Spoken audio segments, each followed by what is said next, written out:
is.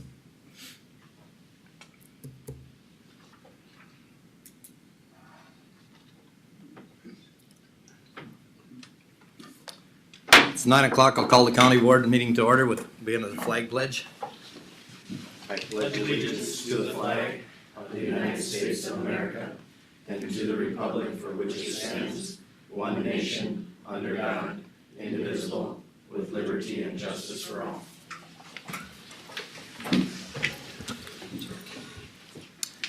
I'd like to welcome everybody that's here. I think this is the largest crowd we've had in this room probably since probably 15 months at least. Huh? So, welcome. Good to see everybody. Beth, would you call the roll? Commissioner Schlangen, Commissioner Johnson, Here. Commissioner Pop, Here. Commissioner Gopinski, Here. Commissioner Heinen. Here. Approve or amend the agenda. Do we have any additions or? We have no changes. Well, Mr. Chair, I'll move to approve the agenda as presented. I'll second. Motion's been made and seconded to approve the agenda as presented. Any other discussion? All in favor? Aye. Carried. Announcement, the county board meetings are broadcast live and video recorded on YouTube. Please refrain from speaking from the audience area and come to the podium so that viewers can hear you. The county board observes Robert's Rules of Order for its meetings, so please obtain the board's chair's consent before addressing the county board. Public comments are generally reserved for the open forum segment of or a public hearing. However, public comments on other agenda items may be allowed at the discretion of the board chair. As we begin today, please turn off your cell phones and turn your cell phone to vibrate. Thank you. Open forum, is there anybody back there signed up for the open forum? All right, thanks. The consent agenda, we have items 1 through 17. Does anybody wish to have any of them pulled for further discussion? Move to approve, Mr. Chair. Second. Motion's been made and seconded to approve the consent agenda, items 1 through 17. All in favor? Aye. Opposed? Carried. Longest consent agendas we've had in a while. Lucky you didn't have to read Yeah, it. you're lucky we didn't have to read them, right? At this time, we'll have Chief Deputy Jacobson's gonna do the presentation for the sheriff.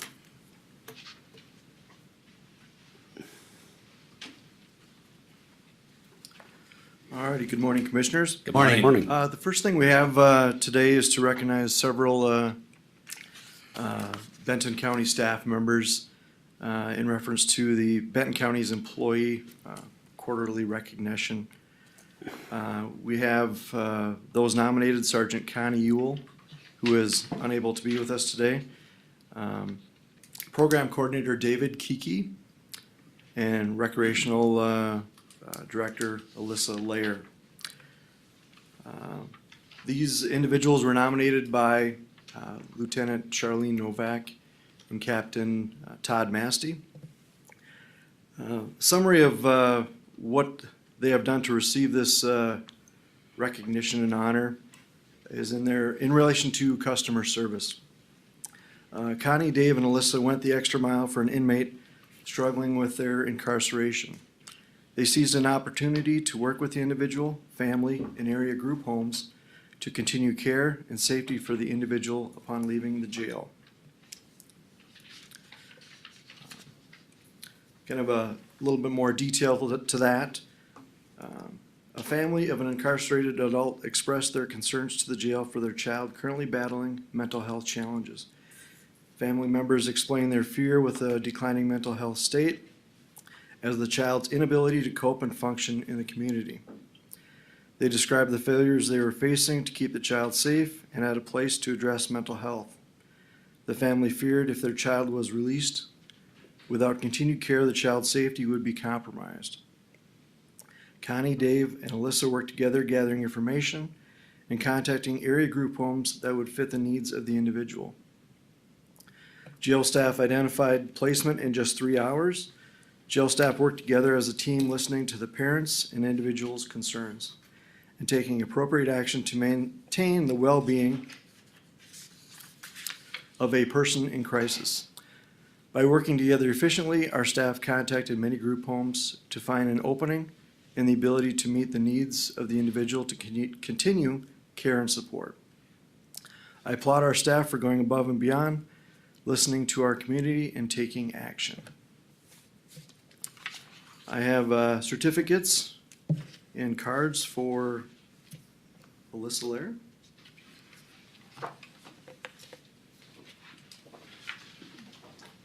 We want to make sure we get a photo, please. Yes. So, No camera, Jacob?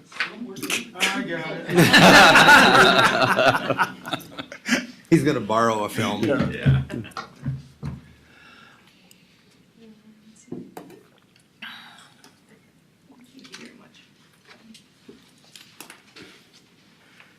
Next, we have Program Coordinator David Kiki.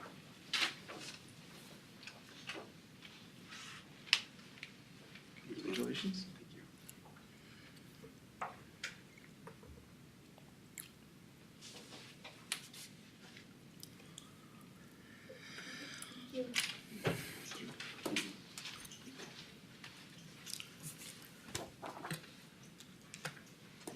And Sergeant, you will correct it and make it else here, so. All right. Yep, congratulations.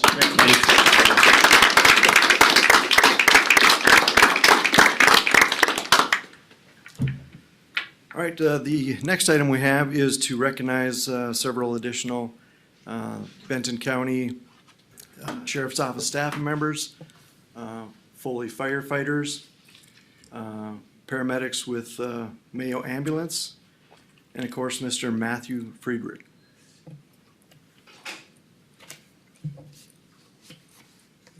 All right. Today we celebrate the fact that on Easter morning, April 4th, 2021, a life was saved. Early on this Sunday morning, Erin Tallberg was at home with her husband, Matthew Friedrich, when Erin began experiencing shortness of breath. Matthew, concerned for his wife's health, dialed 911 to get her help. While Matthew was on the line with 911, Erin's condition deteriorated rapidly. Erin ultimately went unconscious, and her breathing became ineffective. As the Mayo ambulance dispatcher worked to coach Matthew through how to perform CPR on Erin, dispatcher Lindsay Davis sent deputies and paged Foley firefighters to help Erin.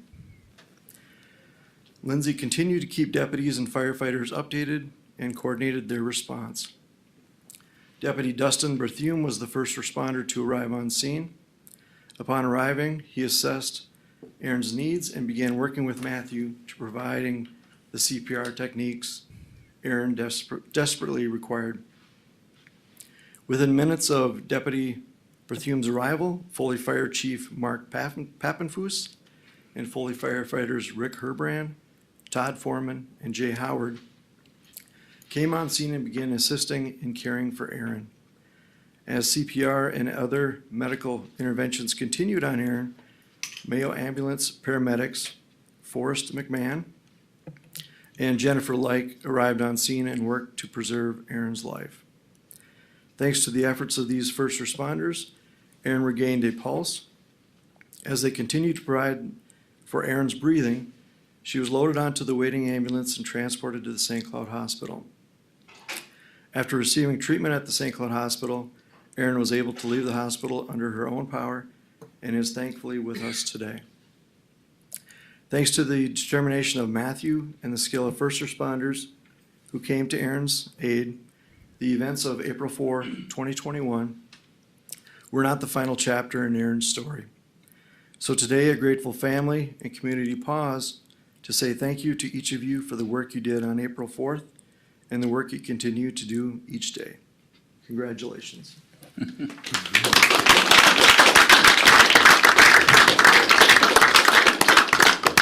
I also have life-saving awards and pins. For the names that I read off, if you could remain standing up front as a group, and we'll get a photo.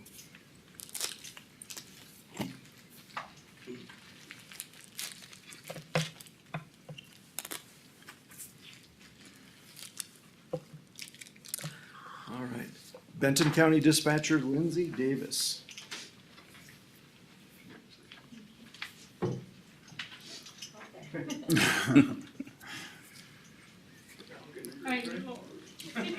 Oh, we're not up here. Benton, Just get one group photo. Yeah. yeah. Okay, there you go. Benton County Deputy Dustin Berthume.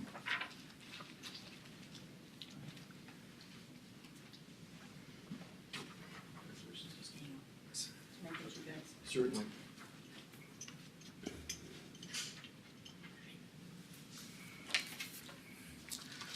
Foley Chief Mark Tappenfuss.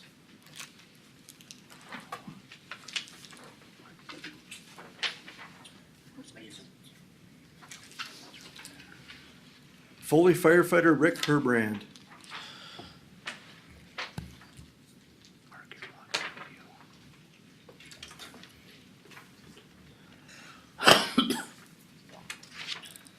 Foley Firefighter Todd Foreman.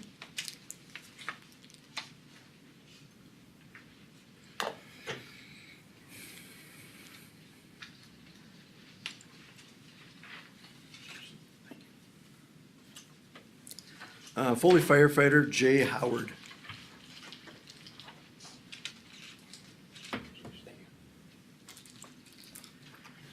And Mr. Matthew Friedrich.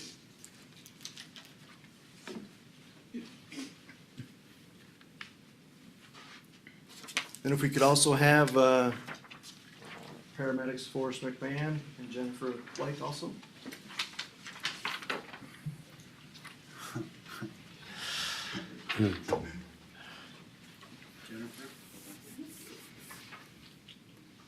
You guys wanna get a picture? You bet. Alright, now we'll go forward, right?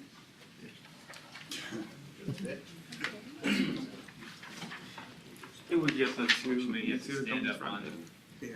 That would be perfect. There you go. There we go. Try to stand shoulder to shoulder. Don't so we fall, get- Mark. Don't worry about it.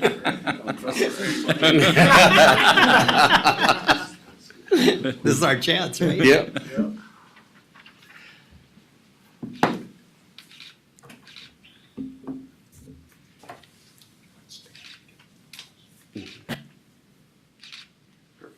You guys look this way. Perfect. Can Thanks, we guys. get one with the patient or? Is that okay? Yes.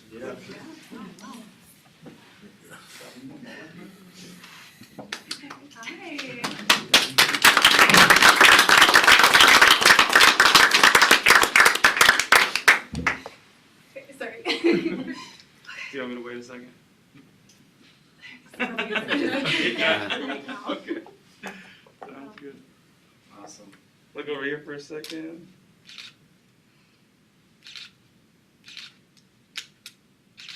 Perfect. Got it.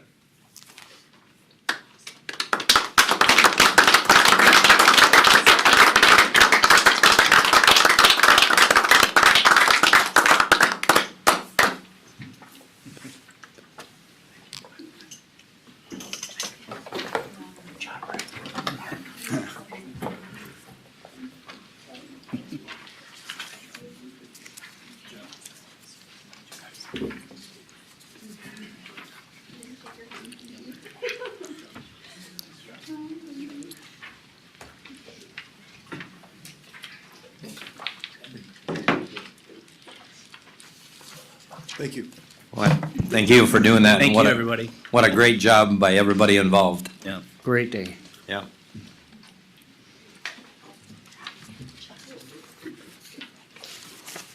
Give him a minute if they're.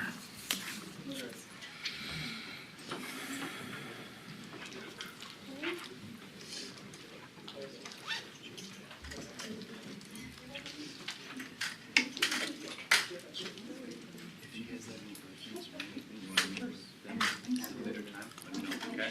Much appreciated. Bye.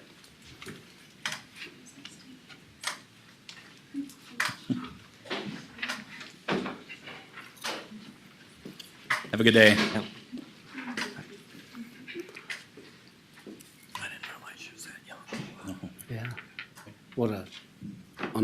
turnout. Oh, boy. It's awesome. No. Yeah, now we got a lot of empty chairs now. We'll move on to Monty Headley.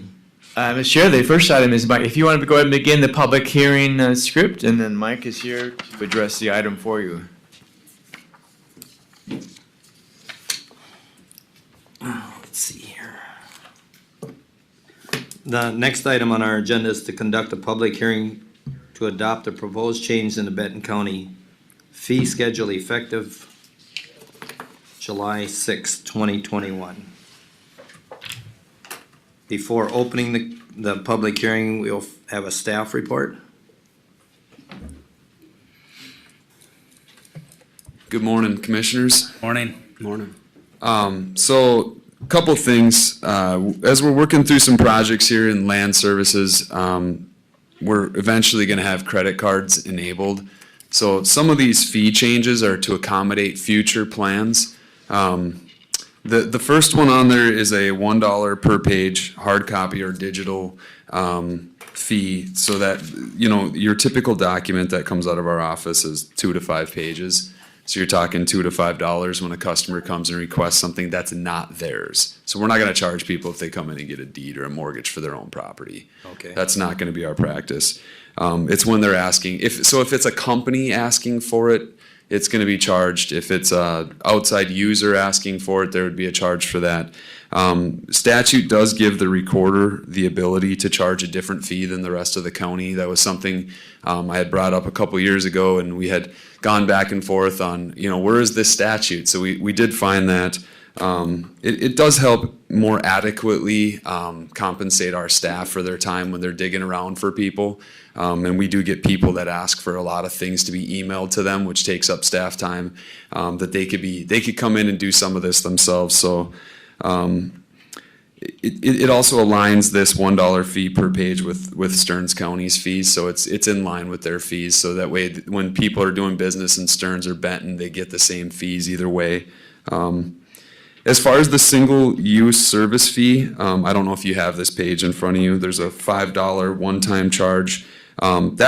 We already have subscription levels for our Landshark access, so that's to access all of our documents. And Cheryl can correct me. I think it's 2003 in Landshark and forward. So usually when people are accessing recorded documents, they're more interested in the more recent history, you know, mortgages, loans, recent transactions of the, you know, transfers of ownership. We also just set up historical access, which you can see is that last fee. Online access to historical property records, 1850 to 1986. So what this does is it allows anybody who wants to do business, abstractors, title companies, and the general public to do anything they want from their couch. They don't have to come into our office unless they want to. We did not previously have this access available for them, so during COVID, we didn't have the ability to restrict access to our office. So you can see there, these fees are these are in line also with Stearns. $10 per day for 24 hours, $30 per month, $300 per year. We've already gotten 5 commitments to sign up for that, which will help pay for the yearly maintenance fee with a little left over, so that's good. We paid for the one-time setup fee through the Recorder's Technology Fund. So this is a good use of technology to get our historical records out to the public in a way that they want to access them. And then the $5 one-time service fee is for those newer records that I was just referring to previous to the historical records. And that is so that if somebody is at home and they want to purchase something with a credit card, we're not undercutting the people that are subscribing monthly for these services, but then we're also allowing Joe Blow public to come in and say, you know, I just want to buy one document. And they can do that without coming here physically. So that's the $5 one-time fee. It's very similar on our assessor side if somebody wants a field card for a property to look at the information about that property. Unless it's their own property, we also charge a $5 fee. So these fees are all online, and it allows people to have those single day access fees, and also gives our general business partners the ability to do all their business online. Okay. So now you've heard, and the applicant, we won't need to go into that part. We'll now open the public hearing. Is there anyone in the audience who wishes to address the county board on this agenda item? If so, please come to the podium and give your name.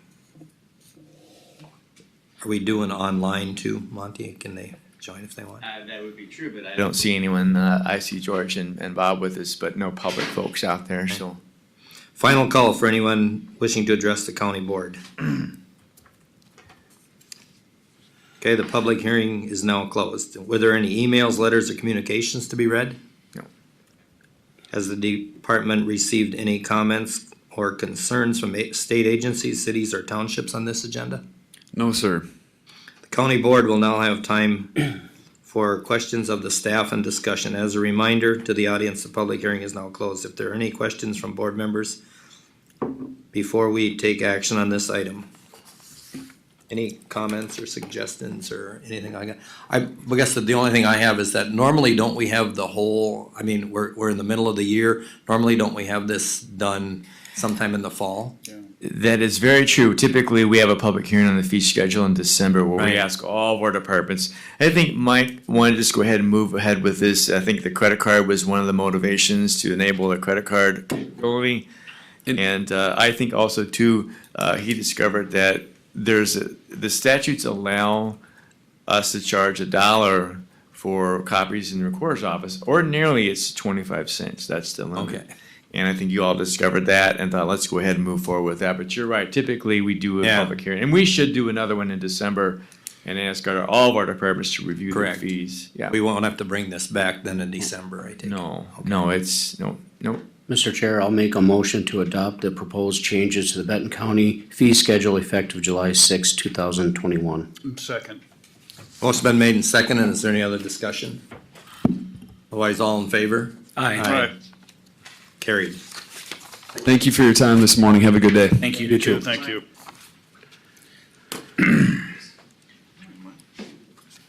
Alrighty. Well, if we move on then, so back in May of 2020, the board adopted a set of what we call emergency personnel policies that were in response to the pandemic. They were subsequently amended in March of 2021. On the first page of the policies, you can see the five components of the emergency policies. For example, if someone was out of vacation, sick leave, we would advance use some leave. Various provisions of the remote work policy were waived, so large numbers of county employees could work from home. For example, the 30-mile limit and childcare and so on. Employees who are assisting with vaccination clinics could exceed the 40-hour limit on compensatory time and so on. I think we've reached a point in terms of where the pandemic is at that these policies are no longer necessary. As I'm hearing from Johanna, she's not seeing compelling evidence that we should continue any of these. Again, we've reached a point of somewhat back to normal where, again, these are just simply not necessary anymore. So at this point, we'd ask you if you could rescind all of these, and effectively what happens then is we revert back to our normal personnel policies as controlling. Okay. Any questions? Mr. Chair, I'll move to rescind the Benton County Public Health Emergency Personnel Policies as last revised in March of '21. I'll second. Motion been made and seconded to rescind all public emergency personnel policies. Any other discussions or comments? Okay, all in favor? Aye. Opposed? Carried. Thank you. Thank you. So now we're on to the remote work policies. I should tell a history though first. Is the remote work policy was adopted actually back in 2016. At that time, there was a desire to begin allowing some employees to work remotely, and it's all pre-pandemic, of course. At the time, we modeled these policies after some we had obtained from Sherburne County, so that kind of formed the basis for them. And before the pandemic arrived, actually, we were discussing the policies with management teams, some possible revisions, really, I think, to incorporate how things were going in practice. And then the pandemic struck, and we essentially waived many aspects of the policy, and many more people could work from home. So a few months ago, as we were seeing the pandemic start to tail off, we think, we need to sort of resurrect this discussion and get these policies up to date and to reflect current conditions. So these policies have gone through, taken a couple passes through our management team, which is department heads and other supervisors. and so on. So they've been pretty thoroughly scrubbed at this point. And so if I can go through the policies themselves, anything you see that's an underline is brand new, it's new stuff, and you'll see some stuff that's you strike through, so that takes it out of the policy. Maybe I can highlight, instead of just sort of going through it line by line, maybe highlight a few of the more significant changes. As you can see on page 2, there are essentially 4 categories of remote work. There's one it's entirely home-based. So the person, they do not have a county office, they work remotely. They may come in and periodically use like a drop-in workstation, but their home is their office. Number 2, the so-called shared office arrangement. That didn't exist in the original policy, but we found in human services there was a desire for maybe 2 people would actually share one office. So maybe 2 days a week, one person would work from home, and then the rest of the time they were here. And then the other employee was, again, they never were in the office at the same time. They would share that one office. That was, when this policy was first drafted, we didn't really anticipate that kind of arrangement, but it sort of became part of practice in human services. It was working, and actually there were several people that were doing it. It kind of made sense to add it to the policy. This number 3, alternative work sites, that really came out of the Sherburne policy, and I think the idea there is, well, you know, someone may set up shop and work out of the Caribou Coffee, or they may work in the library. This really has not been used. It never really took off, and I don't think, to my knowledge, anyone is using it, but we've left it in the policy. Number 4 is probably the biggest change to these policies. It's called intermittent remote work arrangement. And really, this is, frankly, a significant departure from the policy at this point. This would allow the employee to retain their office here, but occasionally work from home. And there was a lot of discussion about this in the management team. Up to this point, the policies basically said, look, we're allowing remote work as a space solution. In other words, we need folks to work from home, give up their county office because we're really cramped on space. That was the primary driver. We heard from our management team, look, we feel it's necessary as a tool to attract and retain certain employees. It's good to add this to the policy for that reason. So you see that addition in number 4. And we can go back and talk about that more later. But so I want to highlight those 4 ways a person could work remotely. On page 2, I want to highlight just a few more significant changes. Our original policy said, look, you got to live within 30 miles of Foley to work from home. Our management team feels we need to set that aside and not have that anymore, but you should live within 30 miles of your client base. So let's just say, for example, you're a human services person and most of your clients you see are in East St. Cloud, Sauk Rapids. You should live within 30 miles of that client base because you're driving to see them a lot. You probably shouldn't live in North Branch and drive all that distance. So that's a lot of windshield time, a lot of mileage reimbursement. So we've added this, you have to live within 30 miles of your client base. Some things actually we keep, for example, if you had child care arrangements in place, you should have continuous child care arrangements. In other words, the kids can't be there with you. They need to be in child care. Let's see a few other things here. I'm kind of jumping around here. Initially, the policy said you cannot do remote work if you're still in your 1-year probation. This says the department can make an exception to that. So let's just say, for example, we hired an employee who is an experienced remote worker. And they've worked remotely for a prior employer. They're used to it. Why would we make them wait a year to start working remotely with us? So that kind of made sense to have an exception to that. Let's see. Kind of fine-tune the internet capabilities we're going to look for. Add some things about, well, you have to abide by the dress code if you're on camera. Let's see. Those are the big ones that I wanted to mention. Let's see else that I covered my agenda item. Oh, one more. I credit Johanna with suggesting this one. When you have a new employee that's starting a remote work arrangement, she suggested having a 90-day review. So it's a time to pause and check in and say, hey, is this working? Do we need to make some adjustments? How's it going? So I appreciate that she suggested that. And also too, at the employee's annual performance evaluation, if they're a remote work employee, reviewing it again. And that she's come up with some good tools for supervisors to use to go through kind of methodically and ask some questions and again, make some adjustments.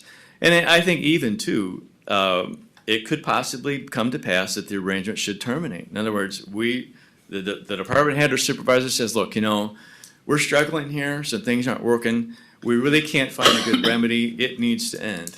So that's important to note is that if it's not working, it should probably end. So thank you, Johanna, for making that suggestion. So that's what I have for you. Again, and this has been through management team several times, and the concept of the intermittent was I would say virtually unanimous support from the management team, which is again supervisors and department heads. So I want to make sure I conveyed that to you. That was very strong support for adding this to the policy. So with that, I'll certainly do my best to answer any of your questions. Questions? No, Mr. Chair, I'm just glad it went through all the department heads and they all had a say in it. Mr. Chair, the question, Monty, Yes, sir. I read I didn't necessarily see it in the management report, but was there any concern from department heads in regards to the time it's taking them to track all this stuff? As far as, deciding who's gonna be working from home, how long they're gonna be working from home, is it working, is it not? Is there a lot of additional time spent doing that? I didn't hear any of that. I think time will tell. We haven't started to use the new rules and the new tools that Johanna has prepared. So I guess I'm not sure. Okay. We'll see. I think there will be some investment time for sure. And I appreciate the work Johanna's done because it's methodical. It's asking various questions. It's comparing the policy to what the employee can actually do. For example, do you have the right internet speed? Do you have a separate office that's free of noise and distractions, et cetera, et cetera? So you need to go through this process way to sort of determine, does it make sense? So yeah, I think there will be an investment. And there seems to be a lot of, the word out is the one I want to use, but outs for the department heads. If this is not working, they can change things up.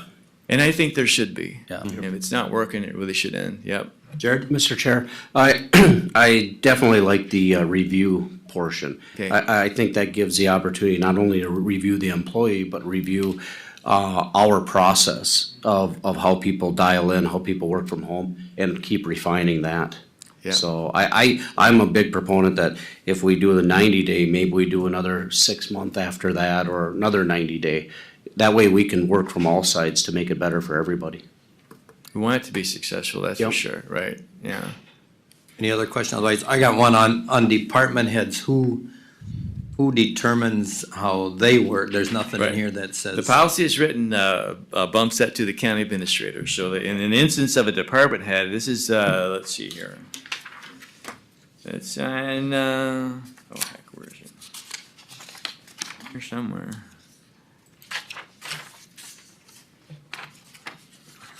Yeah. It's on page 5 under item number 4. It says, department head approval for the employee, county administrator approval is required for department heads requesting intermittent remote work arrangement. So Okay, it's on page 5. yep, I see that now. Okay, Okay, thank you. so we need a motion? Yes, sir, if you're so inclined. Mr. Chair, I'll move to approve the revisions to the Benton County remote work policy as presented. Second. Motion been made and seconded to approve the intermittent remote work policy as presented. Any other discussion? All in favor? Aye. Opposed? Carried. Thank you. Thank you. Alrighty. Next, Mr. Chair, you're being asked by the city of Sauk Rapids to waive a 30-day notice of public hearing requirement for a proposed TIF tax increment financing district in Sauk Rapids. Hope you've had a chance to review the materials from Ellers, to see its location. Looks like a proposed manufacturing facility in the, I guess I'd call it the new industrial park, which is that part that's on the east side of Highway 10. This parcel is close to what used to be I believe is in the Nahan Printing Building. the Lutheran Church, it's in that vicinity. So it looks like they're telling us that they wish to begin construction this fall. So that's why they're asking to waive this 30-day public hearing notice requirement. It looks like they plan to have a public hearing on July 12th at 7 o'clock in Sauk Rapids City Council chambers. So Any comments? No.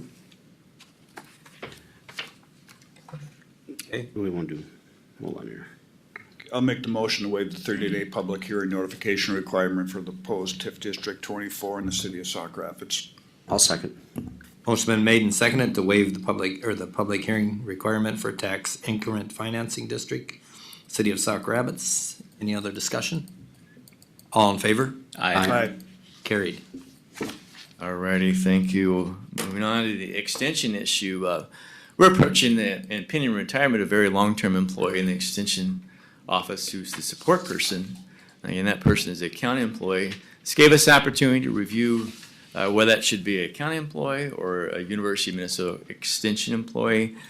And if I understand correctly, it was the recommendation of the extension committee that this position would then transition to becoming a contracted University of Minnesota employee. As you may know, all the other folks that are downstairs, those are contracted University of Minnesota extension employees.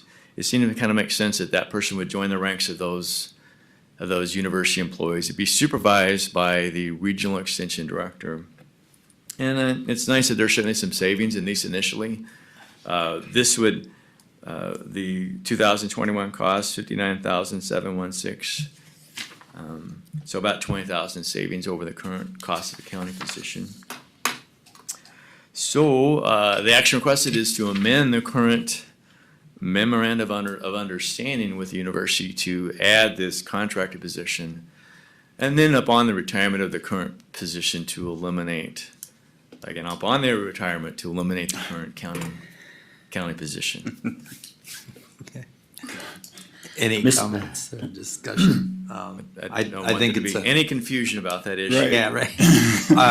I think of what I've talked to the regional director and about, it looks like about 50-50 in the counties do it this way and 50% still do it the way we were doing So it. we heard from Lori. Yeah, it's And you're right. It's a toss. I guess we don't know what really goes on down there. No. And she does. And it makes sense. I don't know how often she's in the county. I think at least once a month. Yeah. And that she would manage that position. I think it makes it more clear for that person who they report to. Yeah. Right? I mean, never really reported to a county person, so it's I mean- always been kind of ambiguous. Yeah, I think, Darlene was there as long as Dan Martins was there or longer, and Yeah.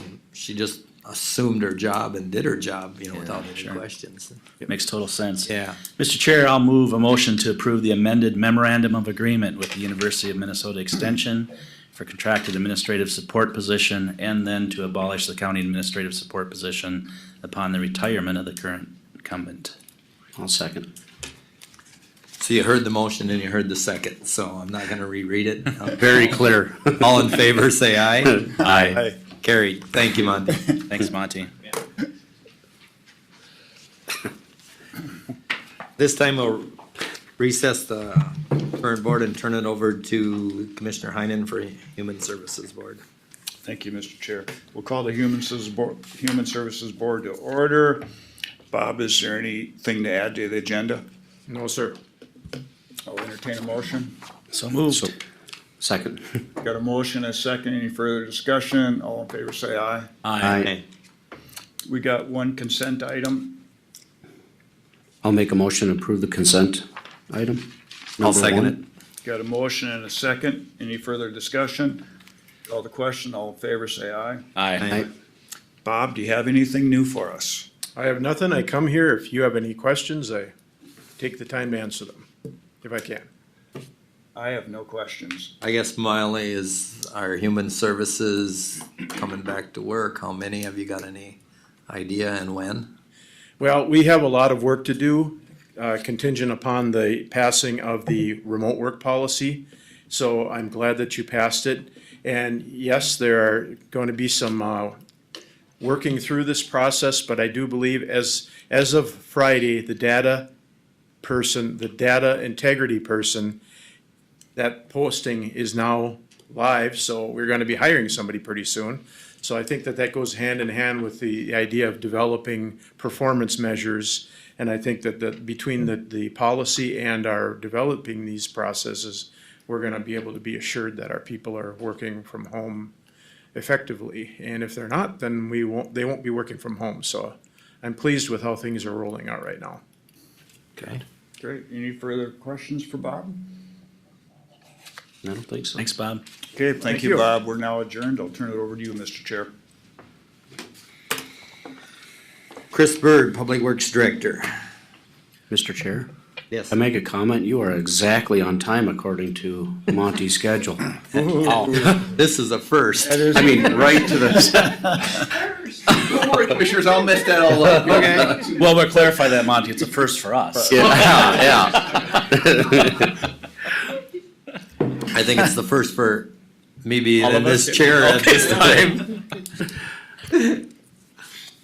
All right, well, the first thing I have before you is a discussion on installation of conduit within county road right-of-ways.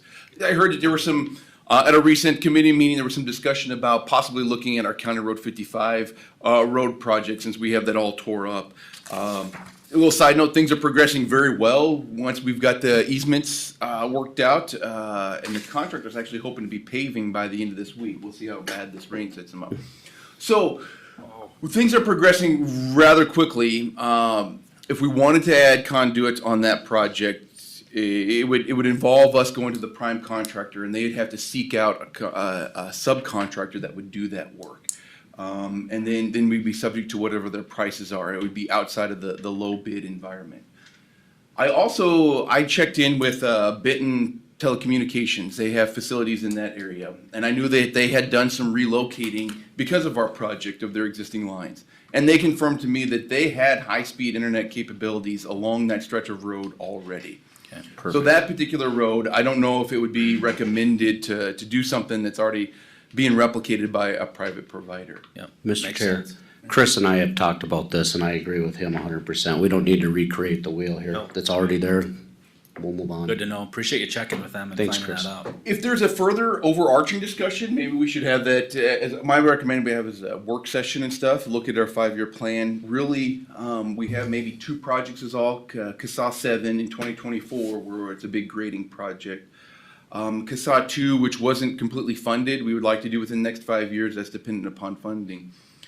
And we can have further discussions. I think the big question that I have as a public works director is, I don't really know where those facilities are and aren't, and whether we would be duplicating something on an existing road, or what happens a lot of times is when we put it out there that we're going to be doing a reconstruction project, and we notify utility companies that, you know, these lines are going to be in conflict with our roadway, they may want to, you know, install those facilities at that time as well. So I think there's further discussions that could be had to kind of come up with a game plan from our standpoint, and go from there. Mr. Chair and Commissioner Kapinski or Chris, would it make sense even going forward, we add that as an ad item? I mean, this is a potential ad item coming up, because as we found out now, Benton Telco's in this right away.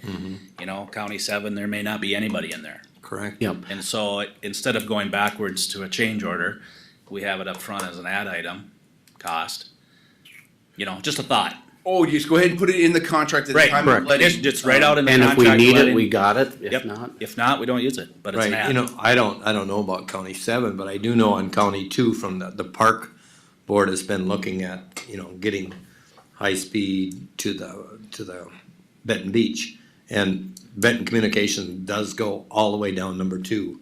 I think they connect up to Silver Corners there, so that one is probably already done already. Sure, you're right. Benton Co. has been pretty aggressive in the last few years. But you know, when you talk about this way. Yeah, we sure have found out, and we can obviously help with maps and that type of stuff, but south and east of Foley. That sounds like a great idea though. you know, I mean, if you've got the ad in place, they're bidding it already up front. It's not a change, Yeah.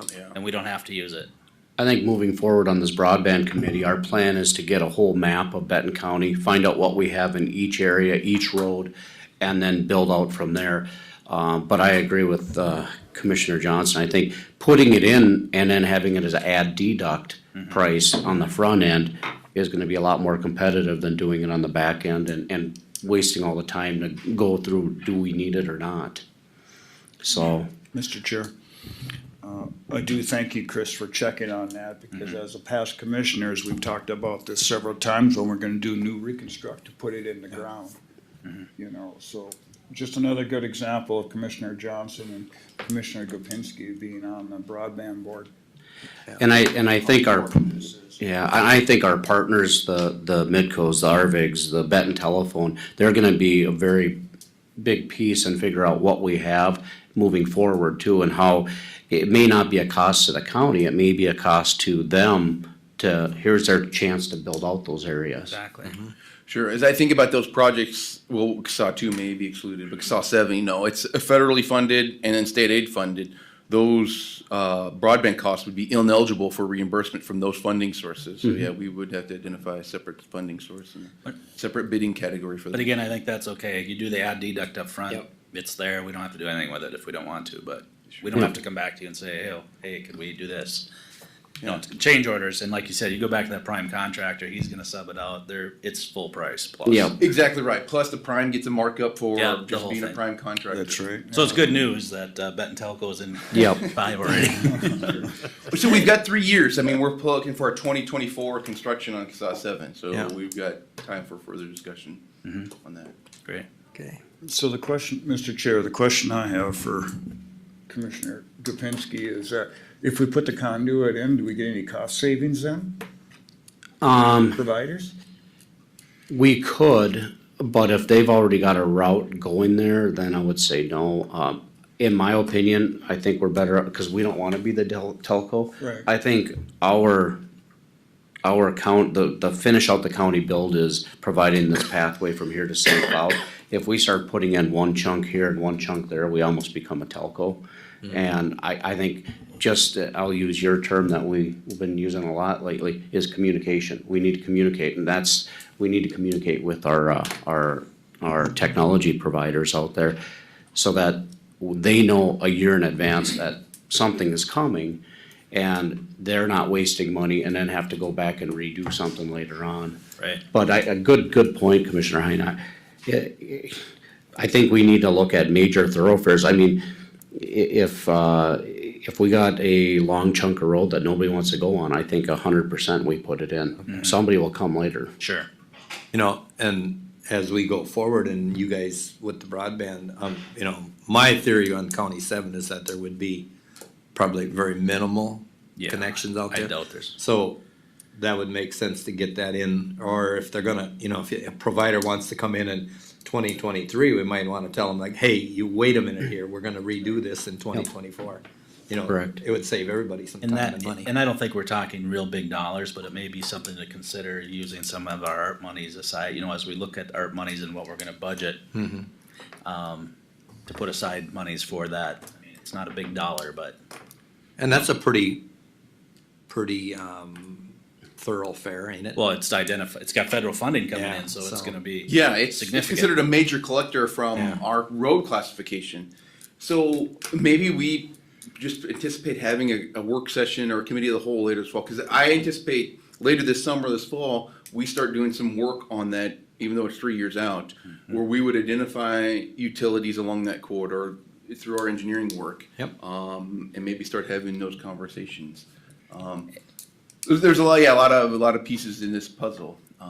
We may need to even review that, plan, cause what we've gotta have identified by 24 and spent by 26. Yep. So there may be some future road projects on that plan that are gonna get switched around that we may wanna identify, especially south and east of town. And why is that? Because all the rest of you have problems. That's why. Yeah, we understand. Yeah, okay, good. I know where you're going with this one. And just for easy math, I think if people would figure 250 a square or a foot right now, that would cover the labor and the we'll call it interduct to go in the ground.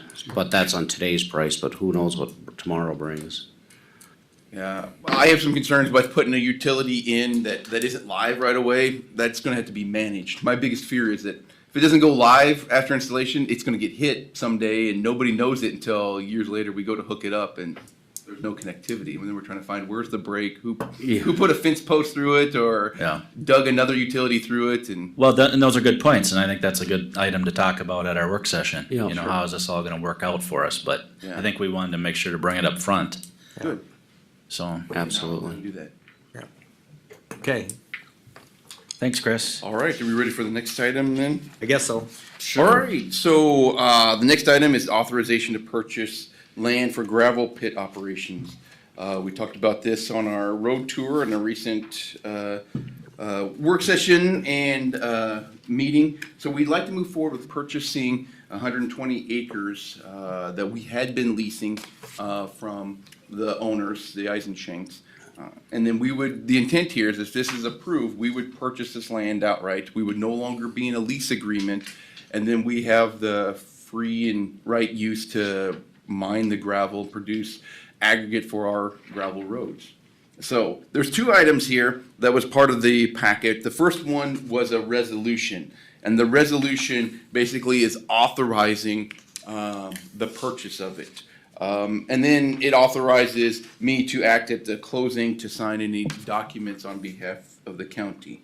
So in the resolution, there's the purchase price, $1.2 million for 120 acres. So this is not the purchase agreement itself. It's just a resolution to authorize the purchase.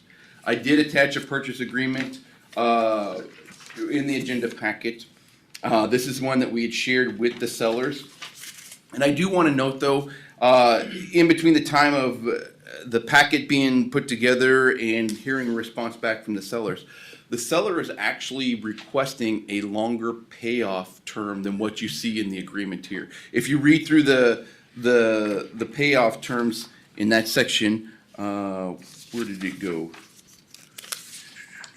Basically, as it's written now, we would pay it off in about 4 years. The seller would like to stretch it out to like 9 years. So that is something I'm bringing to the board today to get your consensus on which way you'd like to operate. The first option would be to have a purchase agreement that gives us a warranty deed and we pay that off quickly. The other option would be, if the board's comfortable with it, an installation agreement where we make installments or payments and pay that off over a longer term. And the seller is requesting a 9-year payoff term. Well, the 9 years was what I thought we typically agreed to, or typically heard about. I shouldn't say we agreed to. We typically heard about a 9-year at Sure. the beginning, and I guess I was fine with that at that time. I don't know about you other. The downside is we wouldn't get the warranty deed until later. So I just wanted to bring that up to the board. Does that cause any problems with our operation or how we? No, because as we'd say, we would be into an agreement with them that we would still be the only ones that would have the right to use that material. We would still be, the material would be ours to use it as we see fit, whether it's for construction projects or just for our maintenance operations. Mr. Chair, two questions. Is this a deal breaker with the seller? That he would like the 9-year install? Or is it just something he'd like? I don't know if it's a deal breaker. I think we would at that point, we'd be renegotiating a lease agreement. That's what I would foresee, so. Yeah, okay. Interestingly enough, 21 is the last year of our last, a 3-year lease agreement. We've been getting into 3 years lease agreement, so that kind of works out well. We wouldn't be having to cancel one agreement. We could just maybe work that out that Sure. we take over in 2022. Second question's for Monty. Your opinion on this install versus the quicker payoff with the warranty deed? Is it any red flags either way? I'm not a real estate attorney, so I don't understand. Let's just say we make that first installment payment. Does that mean we own it, free and clear, control it, without any encumbrances? So that's more a real estate attorney question. As far as the cash and the time of payment, Okay, that not doesn't an issue. really, I mean, we'll retain the money, we keep earning interest on the money that we've got, so I guess for me, that's fine. Okay, Paying later rather than paying now. sure. It Okay. doesn't create any issues for us, no, so. All right, I just wanted to clarify that. Any other comments, Steve? No, I would agree. I was under the impression it was gonna be a long-term. Yeah, I was a little surprised when it was, Yeah, when I and read there that was, too. yeah. It's almost like a contract for deed. Right, I guess as would long be as it similar to doesn't, that, yes. as long as anything we do, you know, we have total rights to mine, to crush, to do anything else in there. And I don't know, I read through it a couple nights here, and is there anything about the buildings or what, you know? So, yeah, the way it was written is that it referenced a separate lease agreement to allow them, or a rental agreement to allow them to remain in their house. the dwelling. I think we would work that into the installation agreement now, if that's okay. That was kind of the impetus for having the shorter term, is we pay it off, we get the warranty deed, then we're letting them rent back the dwelling. Now, if we're gonna stretch that over a longer time, the intent is that they would live there for that same length of time that we pay it off. So then I think we would incorporate those terms into the installation agreement. That's what our attorney Michelle is telling me it's called, is an installation agreement. We're paying it in installments. And Mr. Chair, and I assume that would include items like rental insurance, that type of thing, Yeah, we would address those in in the there. install agreement. And you don't foresee, when we were looking at the pit, you know, I think it was Mark Evan that said that possibly the best quality, you know, product is where the building site is. Yeah. that'd And be you don't good. foresee a need in that period of time that we would need? No, I think we still have good quality aggregates outside of that. That building, okay. But by 10 years from now, maybe we're looking to that Right. location. You know, and I don't know what their rental part is, but, from my perspective, I don't think we're being held to an arm and a leg for this property. So I would hope that the county negotiates, you know, the lease back or rental agreement with that understanding that we're not. Mr. Chair, one thing that I'm just gonna bring up. So if they choose they wanna live there for 9 years and then they don't live there and they only go 7 years, would the payoff be at that 7th year then, or we would continue to do it for 9 years? Well, I'll ask you, I think, my discussions with our attorney Michelle is, I think at that point, if they choose no longer to live there or something happens and they can no longer live there, I think our attorney, she's saying that we should go ahead and make that pay in full at that time. I'd agree. That's what I wanted to hear. I would agree with that. Yeah. One thing I remember, Mr. Chair, is when we do rent land, that portion which is rented is, I believe, subject to property taxes. So I guess that ideally the rent would cover the property taxes. That's a good point. Right. I remember this because when the county purchased Bend the River Farm, we continue to rent the farmland to someone. And Now, would that be just for the building sites, or would that be for the whole pit? well, that's a question I guess I'm not entirely sure. I don't know the answer to that. I would presume it's just that portion that's rented. But that's more of an assessor question to Mike. Mr. Chair, for some transparency's sake for the public here, Chris, so talk to us a little bit about what we're paying now in royalty fees to the Eisenschenks. What do you foresee coming in the future? And, walking through the dollars on how we're gonna pay Yeah. for this. So yeah, we're paying $1.50 per cubic yard, and our lease agreement is that we have a minimum of 15,000 yards that we purchase, up to 30,000. And so we generally do 30,000 a year to we use that for shouldering material, gravel surfacing on our gravel roads. So we're paying about $45,000 at least. And then sometimes we use pit run, or we screen out large boulders that we're actually using as riprap in some of the areas we get washed out. So there's usually a few hundred other yards that we purchase from them that we pay that same $1.50 royalty fee. Royalty fees seem to vary widely across the state. I did a survey of counties a couple years ago. This is about 3 years ago when we first got into this lease agreement again.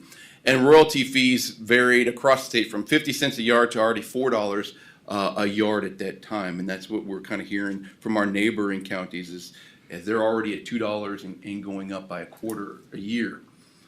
We did some work a few years ago too, and we hired a consultant to drill the site And we know that we've got gravel that would last us 20+ years, I believe, based on the gravel that was found in their borings. We're about 25 feet deep, at least with the gravel. So based on what we consume a year, that's where I project that we've got 20+ years of gravel available to us. We do see a lot of our aggregate resources that are leaving this county. I don't think it's any secret that a lot of it is going down towards the cities. There's been numerous publications that have published down in the cities. They've built up on top of their aggregate resources. They can't even get to them. And so they're coming our direction to get aggregate resources to keep building. So I think this is an investment in our future that we can have some kind of price control, and we're not subject to whatever the market is. Mr. Chair? Yes. Based on the math I did on our road tour and just now again, based on today's price, what we're paying today for that resource, it pays for itself over 20 years. And to have that ability taken away or potentially taken away and have to go to other pits and pay double in 3 years, it makes no sense to the county. I think this is a great opportunity. Right, I think it's a great opportunity for the taxpayers of Benton County. I do too, especially long-term. Long-term like this. I think we got a few things we have to work out.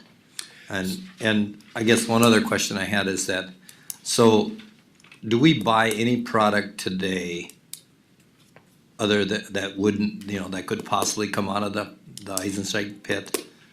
Yeah, because we go out for bids to have a contractor come in and produce the material. And we can come up with that gradation. Typically, we have them produce a class 5 gradation. We can have them produce a class 1 or class 2. That's basically whatever the spec is that we put in that bidding proposal. We can have them produce any of that. So yeah, sometimes we buy a class 1 that's, a contractor has stockpiled somewhere in our county, and we use that for shouldering material or surfacing material. So really, it's not limited to just class 5. We can produce whatever we need to out of that pit. It's got, basically they come in, they crush it. So we've got the large aggregate that can crush down to the smaller aggregate. We've got enough clay in that pit to produce binder for a class 5. So, and like I said, we've even been screening out large boulders that we use as riprap and slope stabilization, as opposed to buying crushed large riprap. Is there any advantage, so I know when they're graveling or putting the gravel down on 55, that's coming out of the pit north of Blanchard Dam in there. Yeah. And yeah. so is there any advantage for us to say, that this product would have had to come out of our pit? We can't. We have in the past. We have done that. We've used the Eisenschenk pit when we were under the lease agreement. We used it for county road construction projects. So is there a savings there, or are we better off to let the contractor go wherever they got a pit? Because I know that the pit where they're getting this gravel out, that they have huge piles. It's a new pit that was relatively opened up, and I mean they have crushed and crushed and crushed there. I went by there probably 3, 4, 5 weeks ago, and it wasn't there last year. I mean the piles, and it's huge, and they have this one belongs to Knife River, this one belongs to Southside Sand. They crushed for everybody that's got a pile in there.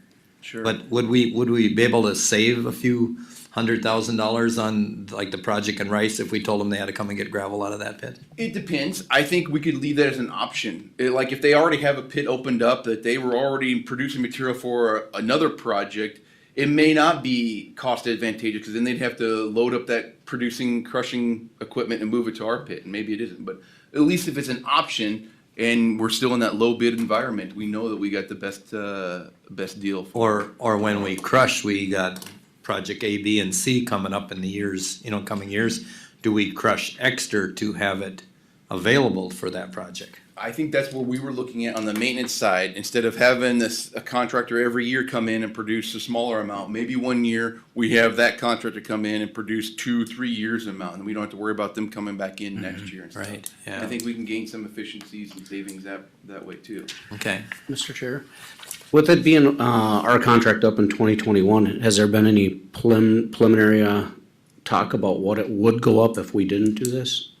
We haven't really, because we've been working on the purchase of it, but I don't know, everybody else seems to be going up. I would not be surprised if we did not get into an agreement to purchase it and we go to a lease again, that we see a price increase per yard for them. So if the board is comfortable, there is an action that I am requesting, that would be approval of the resolution. Not necessarily approving this agreement, because we'll rework that and I'll bring that at the next board meeting.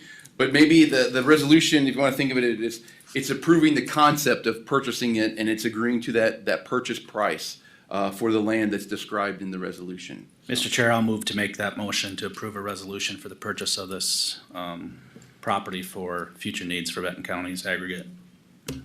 I'll second. Motion been made and seconded to approve the resolution for a purchase property for the county's needs for aggregate and for the coming years. Any other discussion? All in favor? Aye. Opposed? Carried. And I just want to mention, at some point, Mr. Chair, probably during a committee of the whole, we can discuss repayment Payment, terms, Yeah. stuff like that, and source, and We're at gonna, some point, we'd bring a resolution to you all to formalize this loan from the solid waste fund and the repayment terms, so. Mr. Chair. No one- hurry. One other thought for Chris or Monty, was there any requests for some earnest money, or are they okay with a resolution from us saying we're proceeding, or? I think they're okay with that. So I had those discussions with them that I was coming today Yep. to get this approved. I think that's okay Okay. with the seller. I just assumed we were gonna take it out of the highway budget. I'll just put in a policy request. to increase the budget. I think this is an absolute no-brainer if you look at the Right, math. and we have to look at what we're spending today and what we're gonna be, I What's mean, 10 years gonna bring?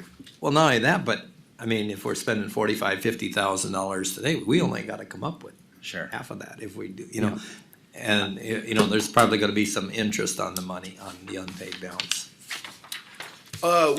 He's not asking for that. He's Really? 300 down and 100,000 a year for the remainder 9 years. So I think we're setting a future board up to have. Yeah. Very good success. Yeah, right. Okay, motion carried, so we're good to move on. that's all I had, unless there's any questions. But I used up my time. I can. And then so. Right. Yeah.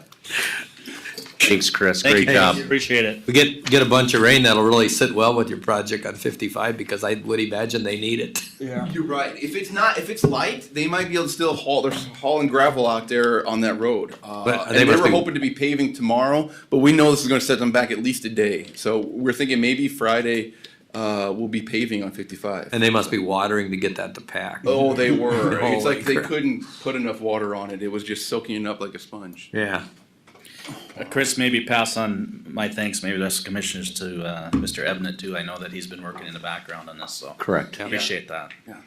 Sometimes it's good for us engineers to step out of the way and let staff do it. Thank you. Thank you. Thanks, Chris. Commissioner meeting updates. Sure, okay, Mr. Chair, be All right. looking at me. I just looked your way. Oh, yes, you did. So I only had one meeting, and that was Benton County Historical Society. They finally got a contractor now, and they're hoping to be done with the remodeling project by the end of the year. What kind of dollars? 267,000 for everything. They did have seven contractors look at it, and 3 of them put a price in, so that was done. And then Commissioner Kapinski and myself did a ribbon cutting ceremony at the city of Sauk Rapids at the new park last Thursday, Correct. and that was a lot of fun. Yeah, I seen was a that. lot I of seen it fun. online. Paper or online, they pretty good attendance there too. Oh, it was really good attendance. Is there? Project turned out nice. I haven't seen it. Looks really nice. We were down there with BEP, what is it, last fall. Yeah, after one of our BEP meetings, we went down and toured it, and they were still working on it at that point, but it was like, wow, yeah. I hope we have a lot of BEP meetings there. It's really nice. I think that is a plan. Yeah, that's good. Very good space. People are definitely still coming. I mean, it was weird seeing so many people in Sauk Rapids. You could see where they were going with their chairs and coolers and everything like that. Didn't do a parade, huh? Yeah, oh yeah. Well, no, they were. It was like that, Yeah. but they were heading to the park, and And there wasn't a lot of, I don't know, notice that there was a grand opening or anything like that. So when I left, I bet there was probably 800 people there. Yeah, Really? they actually didn't expect that many people. They were Nope. totally surprised. So it was a good showing for City of Sauk Rapids for that part. Yeah. That's all I had, sir. Okay, I had a couple meetings, the fully broadband and, our broadband committee met. We met, and I'm sure Commissioner Johnson will go a little bit more on this too, but we had all the townships, we're not all in one, I think we're missing 3 or 4. That's right. So, we had a great turnout from both school districts were there, townships were there, we were missing, like I said, 3 or 4, but for the most part, I think we got everybody on board, and it's not hurry up and spend the money, let's see how this goes and everything like that. I think, Monty did a great job in getting Finley there to do a presentation, and, the presentation went very well. It was, I don't know how many hits we could have took on that, but it kept on coming with this RDOF area and stuff like that. If you guys remember, the RDOF areas is areas that were bid out on a broadband, bid earlier. It was almost like putting the cart in front of the horse with all the American Rescue money coming out.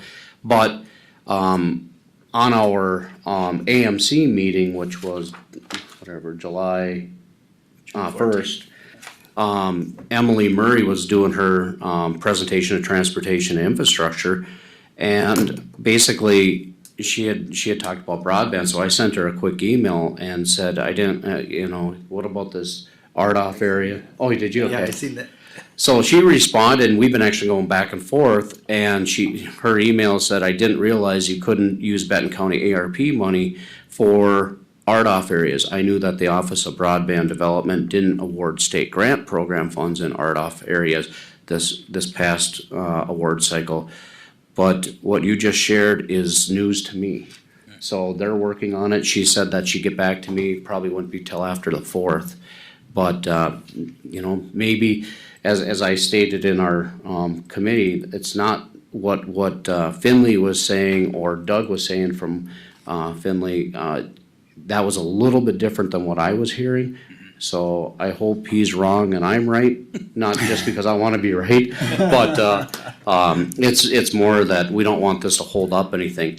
Even if this does hold it up, there's still a lot to do before we get to that point. And I think this will be sorted out before we get moving in that area.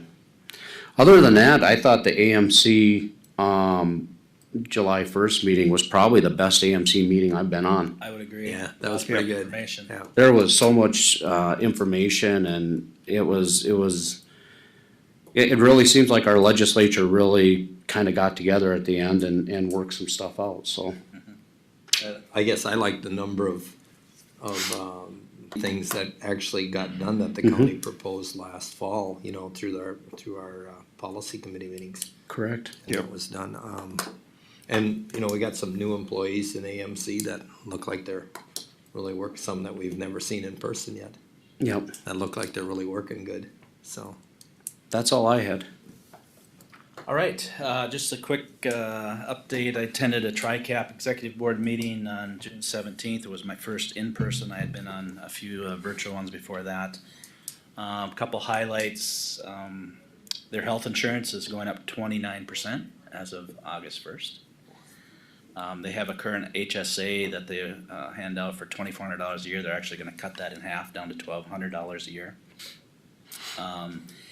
One of the big things that's really stuck out for me, they have schedules A through F, I believe, that employees fall into, kind of like our comp class, different steps.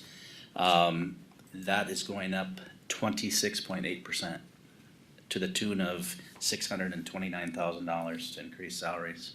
And a big part of that is try to retain their employees, so that really stood out to me. It's like, wow. There was some additional information shared, some studies done on what really is a livable wage in Benton County, which would be 2 adults and 2 children in the household. A livable wage would need to be $85,600 just for basic needs. I thought that was really big number, $85,634 Per household? considering a livable wage. And so this was all some of the background information that drove 26.8% increases. That All seems levels. really So high. that's- That seems really high. So their lowest level, Schedule F is a $15 minimum lowest wage, which is a 26.8% increase. A lot of the other schedules got 15 and 10% also. Mr. Chair, do we have a Benton County average wage? I thought there was something at one point, or Central Minnesota average wage. I thought that was in the 40s, maybe a few years back. This is TRICAP's version of Yeah, what a livable wage would be. okay. Now, I guess my assumption is, I wrote down Benton with 2 adults, 2 children. Maybe they're considering the tri-county area average. I'm not sure, but still, that seems a little steep. Yeah. Yeah. So anyways, a bunch of other little details, was able to attend that meeting and thought it was pretty interesting, the different personalities that are on that board. Just a few more highlights from the broadband committee meetings, as Commissioner Kapinski talked about this RDOF area, and just a reminder, RDOF, Rural District Opportunity Funds. It was a little bit of a kick in the teeth from the consultant that was there that night, informed us that these RDOF areas are off limits for any federal funds, meaning ARP funds. Whether or not that's correct or not, like Mr. Kapinski said, we'll soon find that out, but that was a little bit of a setback for us. And of course, and here I go again, but most of that RDOF area is south and east of town.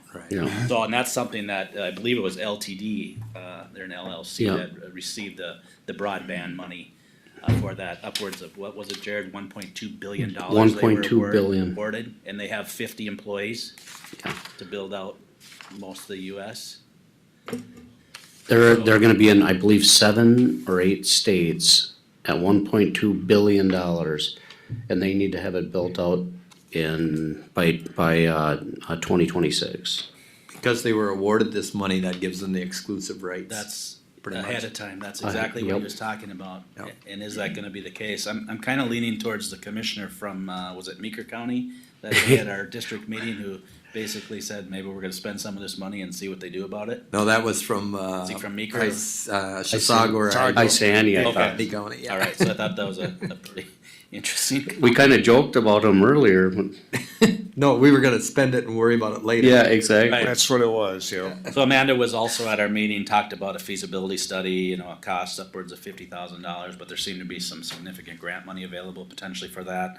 And that study would help identify, speed tests taken in the area, and really, they kind of went down the road of making sure it was kind of a local effort, township officials, et cetera, going out and trying to convince people to take a speed test, because that gets recorded, and that's part of the study then, what happens, so. Anyways, those are just a few of those highlights, those are the only 2 meetings that I had at the end of June. In the July 1 meeting for AMC, I agree, was one of the better ones I've been to. Mr. Chair, just to elaborate on yours, I did speak with City of Sauk Rapids, Ross, about the broadband study, and they seem to be on board on that. I said, I think City of Sauk Rapids should get on board just to see what we have in the City of Sauk Rapids, because I don't think it's nearly what people think they're getting. I got to highlight too what the Commissioner Kapinski said about the township participation. I mean, it was really great turnout from all the townships. I think it was 3 or 4 that weren't there, along with both superintendents from Foley and Sauk Rapids. So we really had a good turnout and a lot of good questions. That was encouraging, because there was a purpose. We set that meeting at night, hopefully to have those people come in, and they really did show up and ask some good questions. And I believe they left informed, so that was good. But the only thing I heard is that one of the township officials that was there said, well, somebody was gonna do an online test about, what's your service like? He said, well, if they don't have service, how can they do an online test? Yeah. He goes, that didn't make sense to him. Well, and I think one of the things that came out from township officials too is that if what can they do with their money right now? And our kind of answer was just hang on. Don't necessarily go out and spend it. Let's hang on a little bit. Apparently, there's been, and I'm new at this, so there's been some animosity between the county and townships and everything like that. And a couple of people that I know very well had mentioned about, hey, this might be a great project to really mend bridges, and because they all thought the meeting was how is the county going to grab their money? Sure, that's You what, know, yeah. and that's not the case at all. No, well, and, you know, obviously, we have the 7.9 million plus or minus of our money, our townships are getting 1.5 million in Yeah. addition.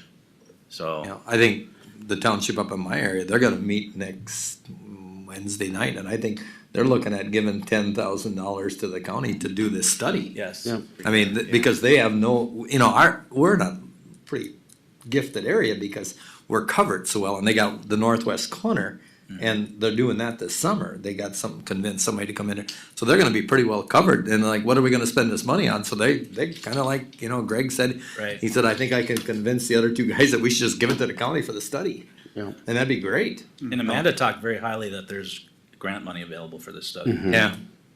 Yeah, so that part was, I thought, yeah, Greg said too, Greg Bristol said he thought that was really good. He said, he thought it was the first time we've ever, he's a big component of broadband, and he said he thought it was the most informal, informational meeting that he's attended, and he's been to a couple here for the county. He said, I think they're getting it right. Good, that's So, good. That part's good. So we had a park board meeting on the 21st. I missed the first part, the presentations that they were doing. I was late to come to that, on updating something. From HKGI, yeah. the SRF, Yeah, I think after we were done, everybody was kind of in agreement on which one they liked better. They both were very good. Very good. Yeah, and Monty had them present, that was really well. Then we had some discussion on the tree removal. Again, Greg Bristol did a lot of work on getting that done. He had Minnesota DNR, the forestry department. There is some value to them trees when we thin them. One of their biggest concern was that, so if we get paid for these trees, is that money gonna stay in the park board, or where's that money gonna go? They like to use it for something in the park. We're gonna meet at Benton Beach, I believe, next time, right? Yes, in August, yep. August, we're gonna meet at Benton Beach. They are working on trying to get, broadband connection to Benton Beach so that people can use their, I understand that we have there's a registered nurse that is staying there all summer that probably could use, she's one of them traveling nurses that, yeah, and she could use, I guess she somehow. And then it was brought to my attention, I haven't dealt the other day, they said that somebody actually dug out to the highway or to the county road to hook up their internet through Benton Communications. I don't know how that's God. Yeah. Gonna splice into their fiber. Yeah, right. So we'll have to see how that word comes out of that. That was brought to my attention by somebody in the last week that, do you know that they hooked up? That's not our fiber, that's not part of ours. So that part was, what we've, that's an active board, that park board. They're really. Yes, you bet, yeah. They got a lot, a lot of get to it. I And then couldn't believe how many people are at Benton Beach. I drove by there the other day. Oh, yeah. That place is packed. I'm hearing that it's full, yeah. we did have some discussion that we are almost half the cost. It's a bargain. It's a bargain, It's a and bargain. that's, yeah. Yeah. I mean, I told them that my daughter and her husband were over at Two Rivers during the middle of the week, and they paid $70 a night, And what do we charge? and we're charging 30. Somewhere in that range, Yeah. right? For a water and electricity side, it's a bargain, that's for Yeah, sure. we're probably gonna look at it this fall and see, do we need to up the fees a little bit? Most of them ain't Benton County people. I mean, they're not, most people from Benton County ain't gonna camp at Benton County. So we might as well be reaping some of the benefits that go with the Where do those availability dollars- that we where have do there. those dollars go? To the park board? No, I think where do the dollars Right in the go? general Maybe fund? those new dollars. Where do those dollars go? Broadband. They go to the general fund. General fund, okay. Yeah. Yeah. So, and then, probably something else that Park Board will have a discussion on eventually. So they seem to wanna have some funds. So that'll be on our fee schedule in December. Yeah. There you go. Yeah. And then we had, on the 24th, we had BEP monthly meeting. That was at, St. Cloud Refrigeration. A lot of good discussion. I think a lot of it, was around the housing study. And if Amanda can get the cities of Sauk Rapids, St. Cloud, and Sartell to be included along with Rice and Foley. She said she's talked to some of them, and it seems to be like, yeah, they need it, whether they're a contributor or not. She is looking at a big grant for that too. Yeah. So that part she was getting done. And then there was some discussion we had an executive committee meeting and there's been some discussion about, what's the county's contribution, gonna look like in 2022 To BEP. to BEP, yeah. And I just got an email from her, she has another project that was just completed. It's, Go, and I don't know what she's calling that project, but she got a nice letter from the guy that was, great working with you and we look forward to all this. So that would be her second project that she got completed this year already. Great. And then she is working on setting up that, board for financing or revolving loan board. She's working on getting those people on board, cause I think she's got a couple that need to come before that, so. That's the one that we moved from the county board County to. board to, yeah. Yes, yep. So she's working on that, but yeah, all in all, that both them were pretty good. Well participated meetings, kinda like your broadband, They really get into it, so. And that Mr. was Chair? all that I had. I think the BEP board is, what Amanda's doing and what the whole board is doing is exceptional. It's one of these things that, right when Amanda come on, then COVID hit, she had to deal with all that money. Phenomenal job there. I think this is a board with the right people now. You're not gonna see the return probably till year 3, but then you're gonna really see a return. So investing in BEP and the county is the right thing. Yeah, I'm just, really impressed with the connections that Amanda can make, plus, the knowledge that she has to go with it. Yep. I think it's serving Benton County very well right now. So I mean, she must have, I think she's gonna ask for a full-time person after this, we have a summer intern right now, and I think she's trying to convince Michello, is that her name? Michello. Michello to Yeah. continue to work when she goes back to school, at least till she graduates in January. Yeah. She really likes her position there, so that might happen, but otherwise, I don't know if, their budget is pretty good, they've got some extra money, but we've got a substantial cost in Amanda right now. And some of the things we've done with the golden shovel and some of them other things, we can chew up a large chunk of cash in a pretty big hurry. And membership is at 60% more than it was, but we know we're gonna lose a portion of them because they only joined because of the CARES funding. Right. How many of them, and there's 2 or 3 of them that have actually went out of business since then.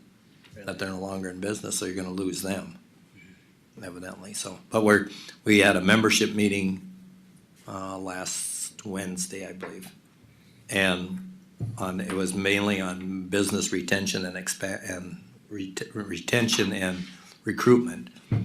And she set up a plan where we're gonna have at least 2 to 3 businesses a month where she's gonna go that are not members or that are thinking on expanding. And so, I don't know there's 5 of us on that committee, and she's picking different areas, and then one of the board members is gonna go there. We don't wanna go to the businesses and act like we're only here to see their membership.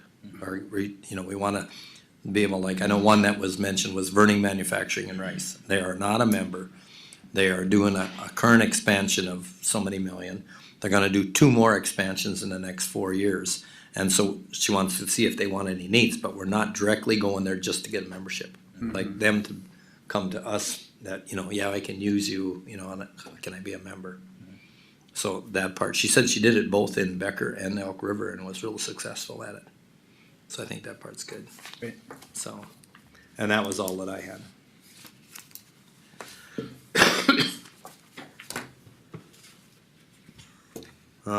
Commissioner concerns, any commissioner concerns? I guess I have one commissioner concerns is that, we talked about space needs and where we're gonna go with that.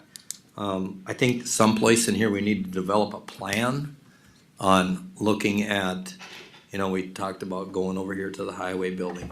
We need to assess what that building is worth, what it would cost to fix the roof, what it would cost to replace it.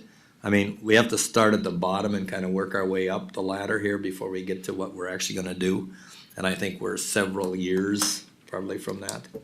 by the time we get all that done, you know, I know in my book, DMV and, Department of Development are two pretty important departments in the county. I mean, when people come there, even to DMV or to Department of Development, you know, you stand outside in the hall or you gotta go to the conference room.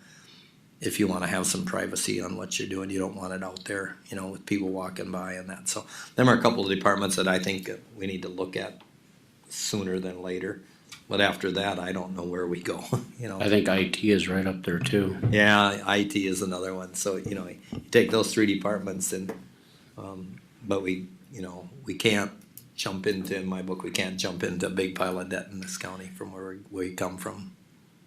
Mr. Chair, I think that kind of leads into, I don't know, that's necessarily a concern, but I wanted to have some discussion with you and Monty is in regards to, I don't know if I want to call it a goal session again, but I think we need to start getting together a little more often, especially with these projects coming down the road, and have some informal discussion about where we're gonna go. And I don't know if that's through a call or if it's through, you know, a goal setting session more than once a year. I mean, I think a minimum 3 to 4 times a year, we need to get together and start hashing over some of this stuff.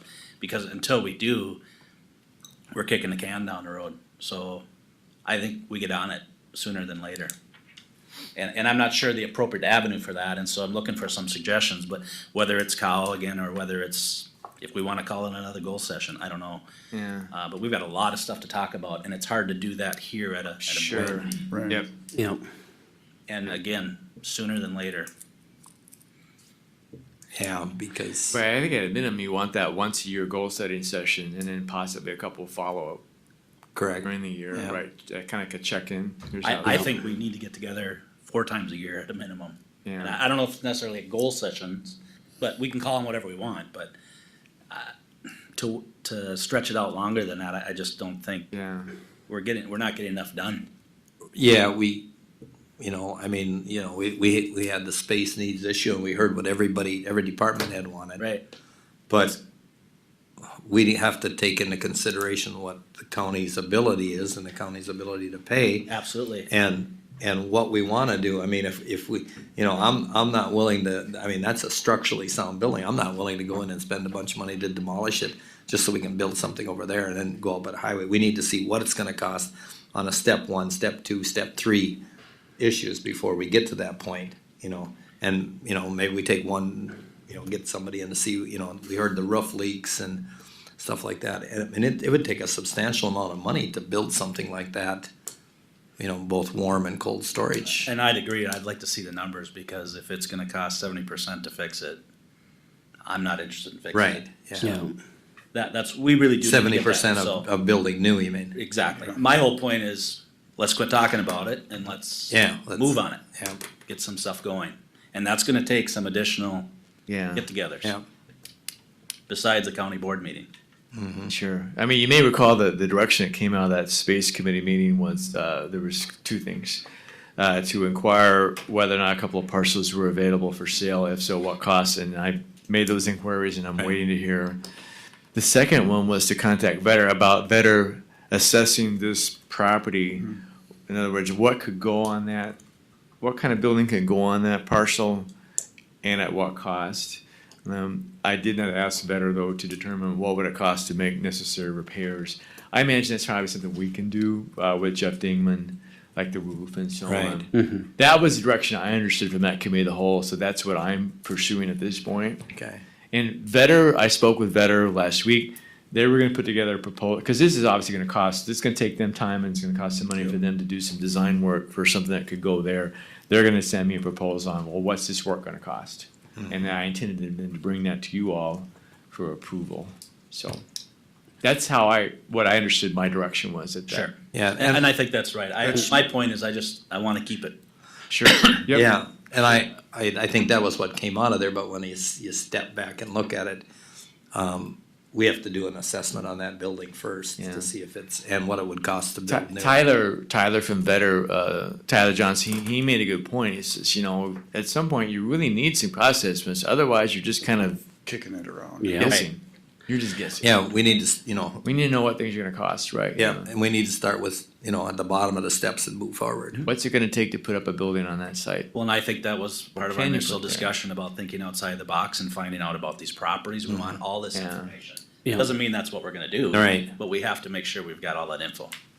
A year goes very quick. I mean, I look at it, we're already in month 7 of us new commissioners. Yeah. It goes very quick, and I think Commissioner Johnson's just saying, let's find out what these costs are gonna be.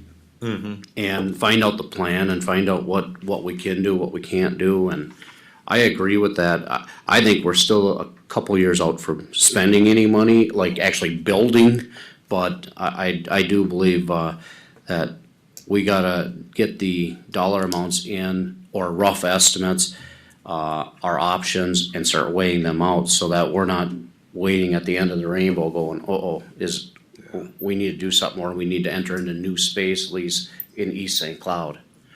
Cause Yeah. I really don't wanna do that. Well, and the East St. Cloud deal in my book, that we haven't even scratched the surface. We don't know where this is going in East St. Cloud. We have, now we're first gonna be in there. We gotta see, if it's working, if it's not working. Do we move more employees over there, less employees? Do we bring everything back to the county? That experiment is just beginning in my book, and we're, a year into it. So we have to, we gotta give that another year and a half before I'm willing to move on anything. Everything's another high item that we need to talk about. Yeah. So somewheres in here, we should probably set a cow for some Okay, of that. sure. And that leaves us to setting committee of the whole. Speaking of cows, so the one I have on my calendar here is budget presentations the week of August 9th. Typically, it takes 3 half-a-day sessions we've usually done them in the morning from 8 to noon.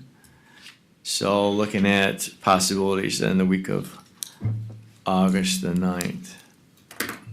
Maybe 3 mornings that will work. Do you typically do them 3 in a row? Yes. Excuse me? You typically do them 3 in a row? That was quick. No, Mr. Chair. no, not really. They can be scattered. Whatever works for you all. I know we have our standing management team meeting the morning of the 12th. So I think it's nice to do them, we've done them in the past always. So just go 9, 10, and 11? sure. 9, 10, 11, okay. 8 to noon? 8 to noon. Usually we get down a little early. We sometimes get ahead and get you out of here by 11, 11:30. But yeah, I would just pencil in 8 to noon those 3 days. Okay.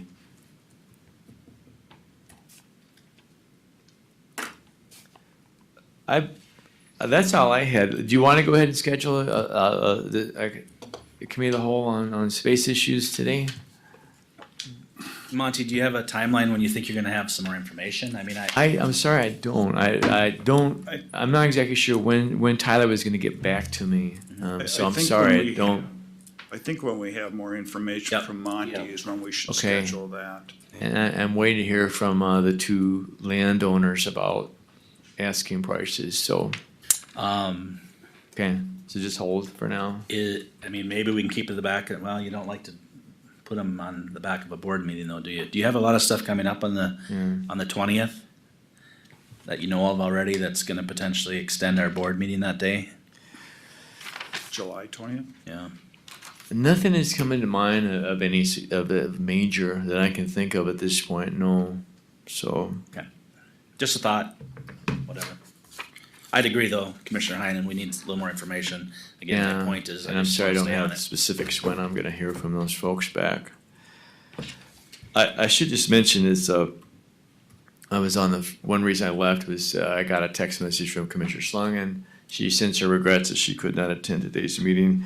She wanted to ask if any board members were interested in attending on her behalf Council on Aging, which is Thursday, July 15th, or a Transportation Alliance meeting that's also that same day on July 15th.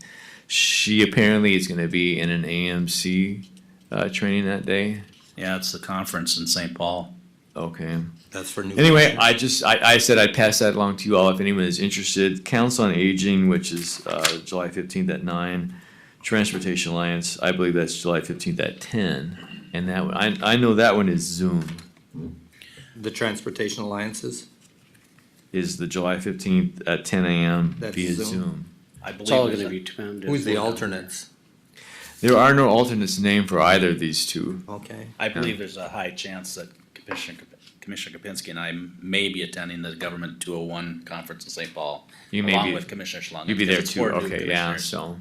If we go, that's the day I'm sure we'd be Yeah. there. Would anyone like us to get further detail on any of these other two? what day was the transportation one? They're both July 15th. 15th. At what time? Transportation Alliance is at 10 a.m. It's Zoom. Oh, I can't, I got a proposal for Okay. the, meet with Sherburne County on, becoming part of the Oh. Tri-County extension. Watershed. yeah. Why don't, if we could, why don't we, put this on the back burner for a couple days, let us figure out what the schedule is and if not, if I am not down there, I can do one or two. Please let me or Beth know and we'll get further detail for you. And both those are the morning of July 15th. Okay. So that's all I had. Go ahead. Mr. Chair, could we put July 13th on too as committee of the whole, please? Just in case. For a purpose. Minden Township meeting. Oh, okay. I'm sorry, can you give us a date, time, and place of that? July 13th, Minden Township Town Hall, 7 o'clock. Minden? Yep. Minden Town, okay. 7:00? That's just a regular township monthly meeting? And that's Yep, just in correct. case, right, Steve? Just in case, correct, Okay. yep. Okay. And that's all we had. All right, Mr. Chair, I'll make a motion to approve the COW meeting dates as presented. It looks like July 13th possibility for Minden Town Hall, and then August 9th, 10th, and 11th from 8 to noon each day for budget meetings. Yep. I'll second. Motion been made and seconded, set the committees of the whole, all in favor? Aye. Opposed, carried. Motion to adjourn? Second. Motion been made and seconded, we're adjourned. Gentlemen, tomorrow there's an open house